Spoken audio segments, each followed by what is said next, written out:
ನಮಸ್ಕಾರ, welcome to Yoyo TV Kannada. Shivamogga ಈ ಹೆಸರು ಕೇಳಿದ ತಕ್ಷಣ ಸದ್ಯ ಎಲ್ಲರಿಗೂ ನೆನಪಾಗೋದು ಒಂದೇ, ಅದುವೇ ಯಡಿಯೂರಪ್ಪ ವರ್ಸಸ್ ಈಶ್ವರಪ್ಪ. ಒಂದೇ ಕಾಲದಲ್ಲಿ ಒಂದೇ ಪಕ್ಷದ ಬಿಜೆಪಿಯಲ್ಲಿ ಸಿಎಂ ಆಗಿ ಡಿಸಿಎಂ ಆಗಿ ಮೆರೆದವರು ಇದೀಗ ಈ ಲೋಕಸಭೆ ಚುನಾವಣೆಯಲ್ಲಿ ಆವು ಮುಂಗುಸಿ ತರ ಅಖಾಡದಲ್ಲಿ ಕಾದಾಡುತ್ತಿದ್ದಾರೆ.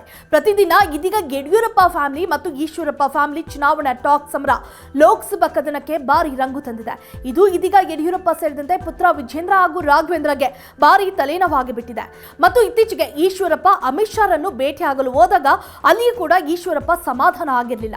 ಮೋದಿ ಬಂದು ಹೇಳಿದ್ರು ಕೂಡ ನಾನು ಮಾತ್ರ ಅಖಾಡದಿಂದ ಹಿಂದೆ ಸರಿಯೋಲ್ಲ ಅಂತ ಓಪನ್ ಆಗಿ ಹೇಳಿದ್ರು. ಹೀಗಾಗಿ ಈಶ್ವರಪ್ಪಗೆ ಶಾಕ್ ನೀಡಲು ಹೈಕಮಾಂಡ್ ಪ್ಲಾನ್ ಮಾಡಿದೆ. ಅದೇನೋ ಅಂತರ ಈ ವರದಿಯನ್ನ ಕಂಪ್ಲೀಟ್ ಆಗಿ ನೋಡಿ. ಪಕ್ಷೇತರಾಗಿ ನಾಮಪತ್ರ ಸಲ್ಲಿಕೆಗೆ ಮುಂದಾಗಿರುವ ಮಾಜಿ ಸಚಿವ ಕೆಎಸ್ ಈಶ್ವರಪ್ಪ ಅವರಿಗೆ ಬಿಗ್ ಶಾಕ್ ಕೊಡಲು ಬಿಜೆಪಿ ಹೈಕಮಾಂಡ್ ಪ್ಲಾನ್ ಮಾಡಿಕೊಂಡಿದೆ ಎಂಬ ಮಾಹಿತಿ ಇದೀಗ ರಾಜಕೀಯ ವಲಯದಲ್ಲಿ ಹರಿದಾಡುತ್ತಿದೆ. ಹೌದು, ಪುತ್ರ ಕಾಂತೇಶ್ಗೆ ಟಿಕೆಟ್ ಕೈತಬ್ಬಿದ್ದಕ್ಕೆ ಅಸಮಾಧಾನಗೊಂಡಿರುವ ಈಶ್ವರಪ್ಪ ಬಂಡಾಯದ ಬಾವುಟ ಹಿಡಿದು ಶಿವಮೊಗ್ಗದಲ್ಲಿ ಚುನಾವಣೆಗೆ ಸ್ಪರ್ಧಿಸಲು ತಯಾರಿ ನಡೆಸಿದ್ದು, ನಗರದಲ್ಲಿ ಪ್ರತ್ಯೇಕ ಕಚೇರಿ ಸಹ ಆರಂಭಿಸಿದ್ದಾರೆ.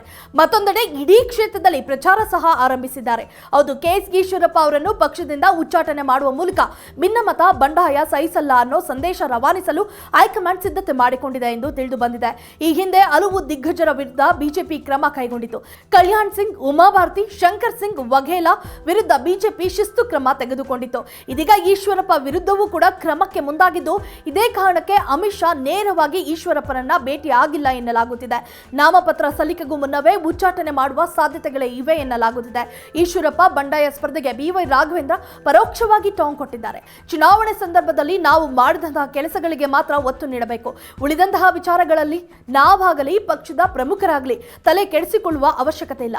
ಮೋದಿ ಅವರು ಕೊಟ್ಟಂತಹ ಸಾಧನೆ ನಾನು ಮಾಡಿದ ಕೆಲಸ ಇಟ್ಟುಕೊಂಡು ಮತ ಕೇಳುತ್ತವೆ ಅಂತ ಹೇಳಿದ್ದಾರೆ. ಈಶ್ವರಪ್ಪ ಅವರಿಗೆ ಇನ್ನೂ ಕಾಲ ಮಿಂಚಿಲ್ಲ, ನಮ್ಮ ಜೊತೆ ಬನ್ನಿ ಅಂತ ವಿಜೇಂದ್ರ ಆಹ್ವಾನಿಸಿದ್ರು. ಇದಕ್ಕೆ ಪ್ರತಿಕ್ರಿಯಿಸಿರುವ ಈಶ್ವರಪ್ಪ, ನನಗಲ್ಲ ನಿಮ್ಮ ತಂದೆ ಅಣ್ಣನಿಗೆ ಹೇಳಿ ನಾಮಪತ್ರ ಹಾಕಿಸಬೇಡಿ ಎಂದು ತಿರುಗೇಟು ಕೊಟ್ಟಿದ್ದಾರೆ.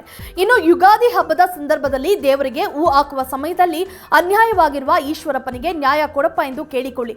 ಧರ್ಮದ ಪರವಾಗಿ ಹೋರಾಟ ಮಾಡುತ್ತಿರುವ ನಾನು ಚುನಾವಣೆಯಲ್ಲಿ 100ಕ್ಕೆ 100ರಷ್ಟು ಗೆಲ್ಲುತ್ತೇನೆ ಎಂದು ಈಶ್ವರಪ್ಪ ವಿಶ್ವಾಸ ವ್ಯಕ್ತಪಡಿಸಿದ್ದಾರೆ.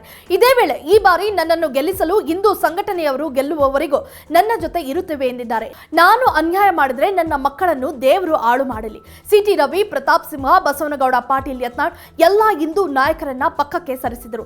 ರಾಜ್ಯದಲ್ಲಿ ಹಿಂದುತ್ವ ಉಳಿಯಬೇಕು, ನಾನು ಚುನಾವಣೆಗೆ ಹಿಂದುತ್ವ ಉಳಿಸಲು ಸ್ಪರ್ಧಿಸುತ್ತಿದ್ದೇನೆ ಎಂದು ಈಶ್ವರಪ್ಪ ಹೇಳಿದ್ದಾರೆ.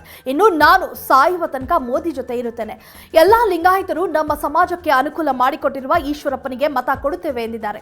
ಮೆರವಣಿಗೆಯಲ್ಲಿ ಜನ ನೋಡಿದರೆ ರಾವಣ ಸಂಹಾರಕ್ಕೆ ರಾಮನ ಸೇನೆ ಹೋಗುತ್ತಿದೆ ಎನ್ನಿಸಬೇಕು. ಯಡಿಯೂರಪ್ಪ ಮಕ್ಕಳ ಸೋಲು ಮೆರವಣಿಗೆಯಲ್ಲಿ ಕಾಣಬೇಕು ಎಂದು ಈಶ್ವರಪ್ಪ ಹೇಳಿಕೊಂಡಿದ್ದಾರೆ. ಒಟ್ಟಿನಲ್ಲಿ ಇದು ಯಾವ ಮಟ್ಟದಲ್ಲಿ ಕಾದಾಟ ಆಗುತ್ತದೆ ಕಾದು ನೋಡಬೇಕು.